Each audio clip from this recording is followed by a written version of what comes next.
बाबा साहब ने सिर्फ दलितों के मसीहा नहीं, हमने उससे बड़े लार्ज लेवल पर जो कि हमारी यूनिवर्सिटी प्राइवेट बहुत सारी जिम्मेदारी है, लेकिन कहीं ना कहीं जब आप थोड़ी सी जिम्मेदारियों से फ्री होने और मैंने इनको एक चार्ज दिया तो मैं हैरान हो गया कि मैं तो नहीं।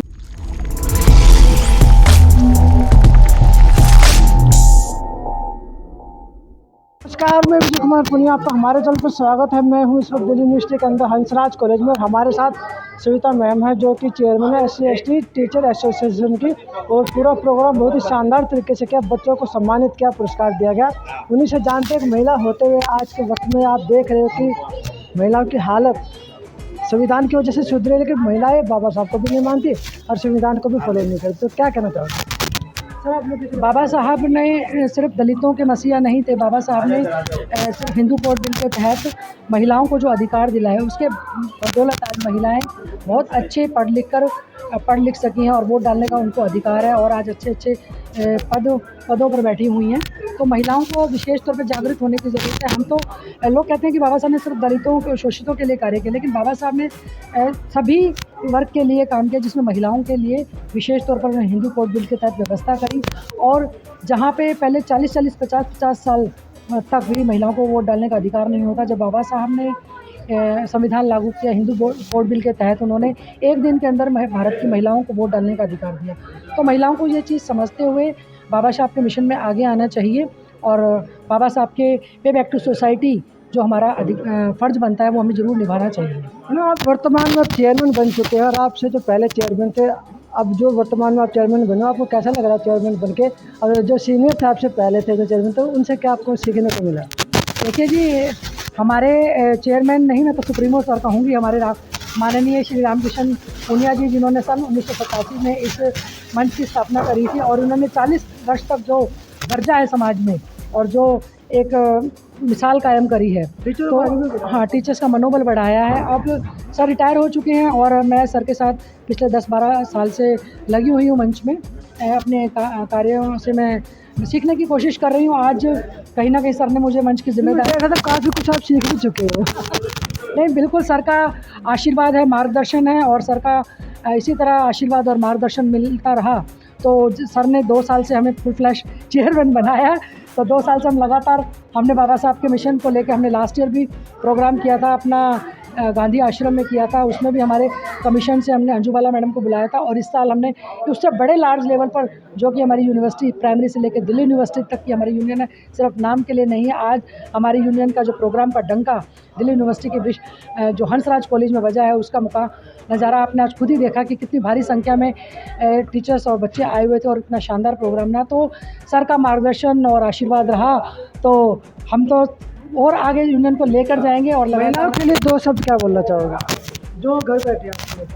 महिलाओं के लिए मैं सिर्फ यही बोलना चाहूँगी कि बाबा साहब के एहसान को चुकाने का वक्त है, पे बैक टू सोसाइटी का वक्त है, कि आज आप समाज के लिए आगे आएँ, और बाबा साहब ने जो आपका अधिकार दिया है, उस अधिकार का पालन करें। और समाज के लिए, मेरे को पता है महिलाओं के लिए घर में, परिवार में बहुत सारी जिम्मेदारी है, लेकिन कहीं ना कहीं जब आप थोड़ी सी जिम्मेदारियों से फ्री होते हैं, तो पे बैक टू सोसाइटी बाबा साहब ने जो आपको दिया है, एक नया रास्ता दिया है, उसको पे बैक टू सोसाइटी समाज के लिए निभाएं और महिलाएं जागरूक हों।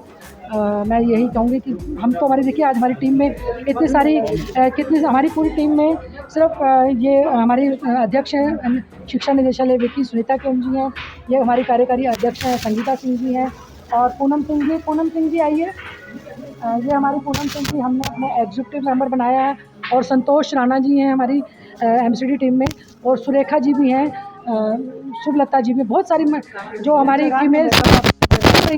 तो ऐसी बात नहीं है, हमने अपने सरकार तो 33% कर रही है, हम तो 50% करेंगे अपनी यूनियन में, चिंता ना करें। तो लगातार ये कारवां ऐसे ही हमारे माननीय पुनिया जी के समर्थन और मार्गदर्शन में आगे बढ़ता रहेगा, और ये यूनियन नया दिन प्रतिदिन नया इतिहास लिखती रहेगी।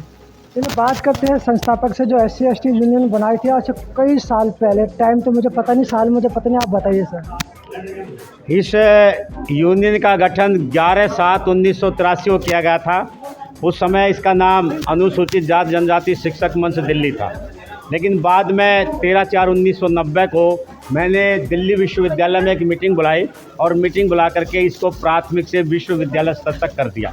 आज इसका नाम संयुक्त अनुसूचित जाति जनजाति शिक्षक मंच Delhi primary to university level, joint schedule caste schedule tribe teachers front of Delhi primary to university level तक। उसने बताए अभी आपने अपना कार्य दूसरों के कंधे पे डाल दिया, कैसे काम कर रहे हो और आपने उनको क्या आशीर्वाद दिया? मैं 31/7/2017 को मैं रिटायर हुआ, तो उससे पहले मेरे मन में एक शंका थी कि मैं तो रिटायर हो जाऊंगा, लेकिन इस यूनियन क्या होगा, जो इतनी ज़बरदस्त इंडिया में यूनियन चल रहा क्या होगा। तो मेरे मन में अनायास श्रीमती सविता कादयान पवार उनकी टीम के बारे में आया और मैंने इनको एक चार्ज दिया। तो मैं हैरान हो गया कि मैं तो अपने आप को इतना क्रांतिकारी समझता था, इतना ज़्यादा सक्रिय समझता था, लेकिन मैंने देखा कि कई साल से श्रीमती सविता कादयान पवार के नेतृत्व में ये यूनियन वास्तव में बहुत ही मेरे से भी ज़्यादा काम करता है। और आगे क्या उम्मीद रखते हैं उनसे आप? मैं उम्मीद ये रखता हूँ कि ये तो बहुत ज़्यादा, आज तो दिल्ली लेवल पर है, मैं सोचता हूँ इंडिया लेवल पे इस यूनियन का डंका बजेगा। तो आप दो शब्द क्या कहना चाहोगे देश के लोगों को? वह यही है कि जो ये यूनियन है प्राइमरी से यूनिवर्सिटी लेवल तक की, मैं दिल्ली के नहीं बल्कि अखिल भारतीय स्तर के लोगों से अपील करता हूँ, टीचर से, कि इस यूनियन से जुड़े और अपने संवैधानिक अधिकारों की रक्षा करें, क्योंकि ये जो यूनियन है इसमें नेशनल शेड्यूल कास्ट कमीशन के जितने भी चेयरमैन आज तक बने हैं सब इसके अंदर आए। ये थे रामकृष्ण पुनिया जी, जो संस्थापक थे SC/ST यूनियन के, और कारवा काफ़ी लंबा खींचा इन्होंने, लेके भी आए और चेयरमैन अब नहीं आ चुके। सर आप भी तो सब प्रोफेसर धनीराम। भाई साहब, करोड़ों के सामने जो खड़ा हो जाए उसका नाम है डॉक्टर BR अम्बेडकर। जहर पीकर अमृत उगलना हर एक किसी की बस की बात नहीं, वो है डॉक्टर भीमराव अम्बेडकर। हम सब मिलकर के इनकी जो शिक्षित बनों के नारे को साकार करें, कम खाएं कम पहनें लेकिन अपने बच्चों को पढ़ाएं। जय भीम जय भारत। ये थे शिक्षक यूनियन के कार्यकर्ता भी जिन्होंने निभाया, आगे बढ़ा। तो मैं विजय कुमार पुनिया, मुझे दीजिए इजाज़त, धन्यवाद।